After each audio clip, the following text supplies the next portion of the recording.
name is Kobe Bryant. I'm 17 years old. With the hunger, the motivation, and the desire to be the best possible basketball player that I could be.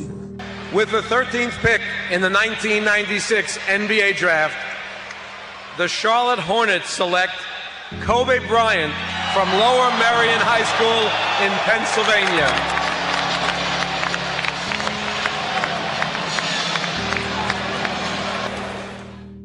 I had a purpose. I wanted to be one of the best basketball players to ever play.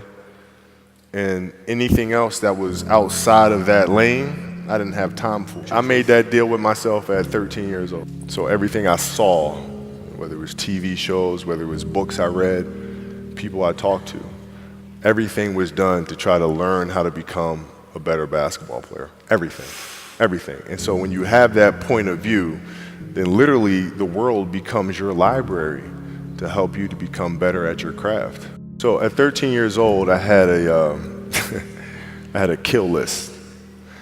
And so, you know, they used to do these rankings. It was Street and Smith basketball rankings. And I was nowhere to be found because I was like 6'4", scrawny, like 160 pounds soaking wet.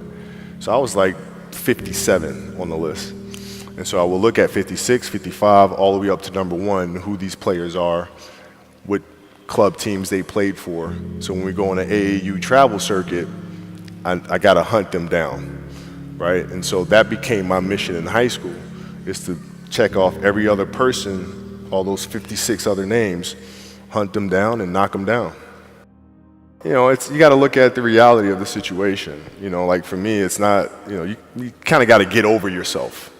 Like, it's not about you, man. Like, okay, you feel embarrassed. You're not that important. Like, get over yourself. Yeah, that's where you go. Get over yourself, right? Like, you're worried about how people may perceive you, and like you're walking around and it's embarrassing because you shot 5 air balls.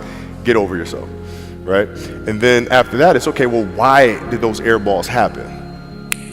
Got it.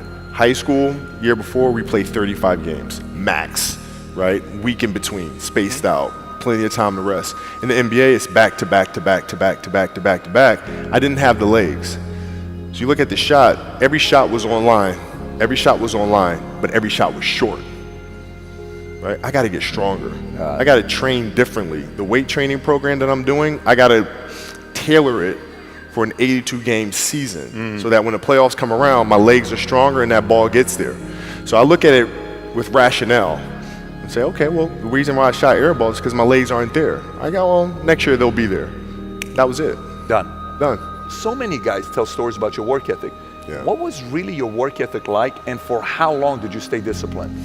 Well, I mean, every day. I mean, since for 20 years. I mean, it was an everyday process and trying to figure out strengths and weaknesses. For example, jumping ability. Man, my vertical was a 40, it wasn't a 46 or a 45. My hands are big, but they're not massive, right? So you got to figure out ways to strengthen them so your hands are strong enough to be able to palm a ball and do the things that you need to do. Quickness, I was quick, but not insanely quick. I was fast, but not ridiculously fast, right? So I had to rely on skill a lot more. I had to rely on angles a lot more. I had to study the game a lot more.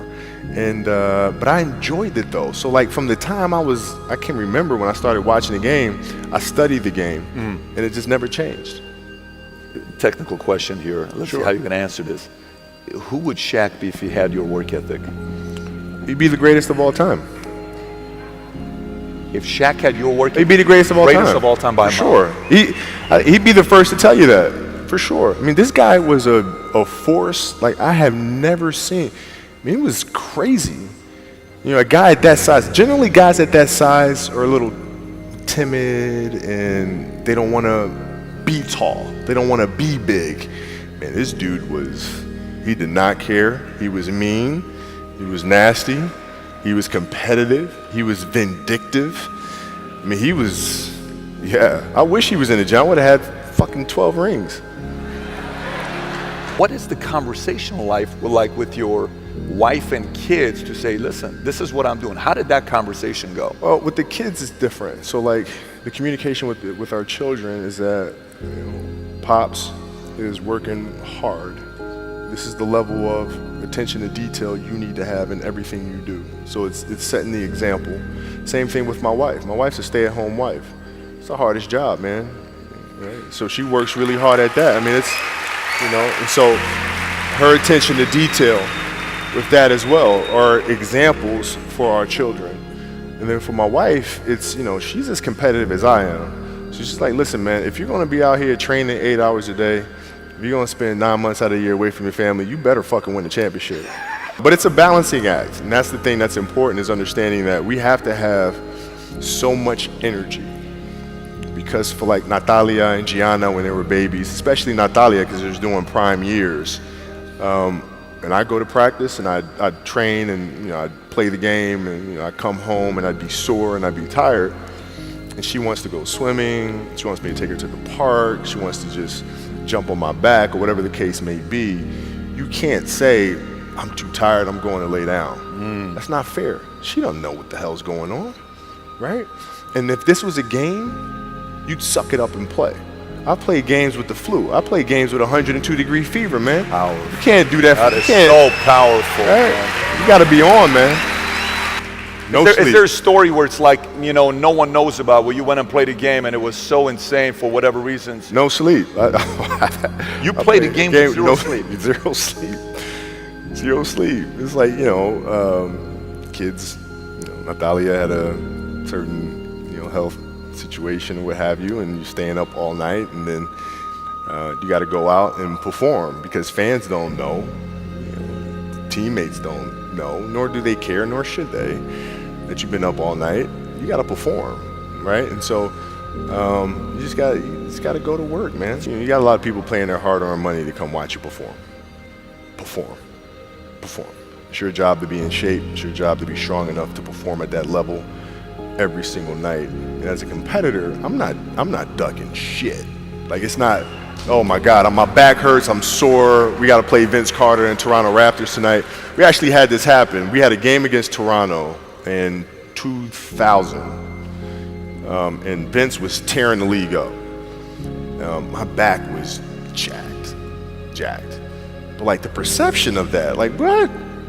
Kobe's missing the game against Toronto and Vince Carter because my back was really spasming.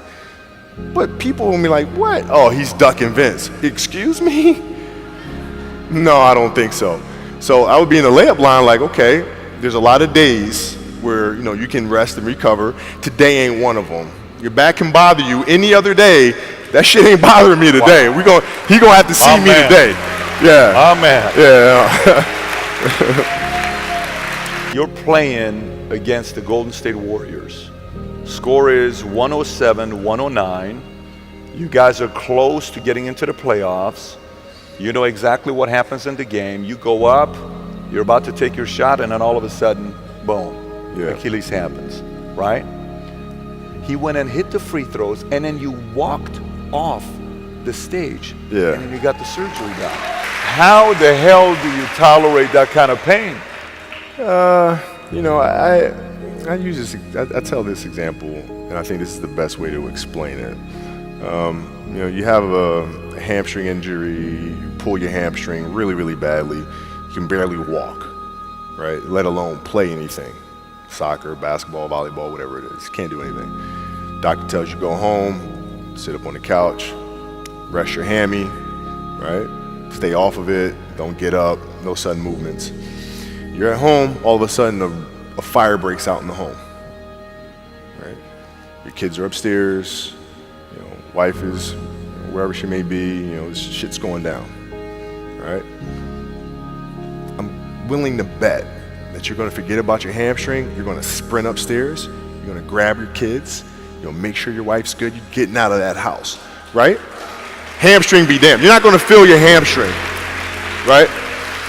And the reason is because the lives of your family are more important than the injury of your hamstring. And so when the game is more important than the injury itself, you don't feel that damn injury. Not at that time. I went in the trainer's room, my kids are in there, and they're looking at you and stuff, and I'm looking at them, and I'm like, it's all right, Dad's gonna be all right. It'll be fine, it'll be all right, it'll be all right, it'll be all right. As a parent, you gotta set the example. You got to set the example. This is another obstacle. This obstacle cannot define me. It's not going to cripple me. It's not going to be responsible for me stepping away for the game that I love. I'm going to step away on my own terms. And that's when the decision was made that, you know what, I'm doing it. I'm doing it. As parents, you got to lead by example. If you want your kids to do whatever it is they want to accomplish in life, you have to show them. You can't. You got to show them. And that's what I tried to do.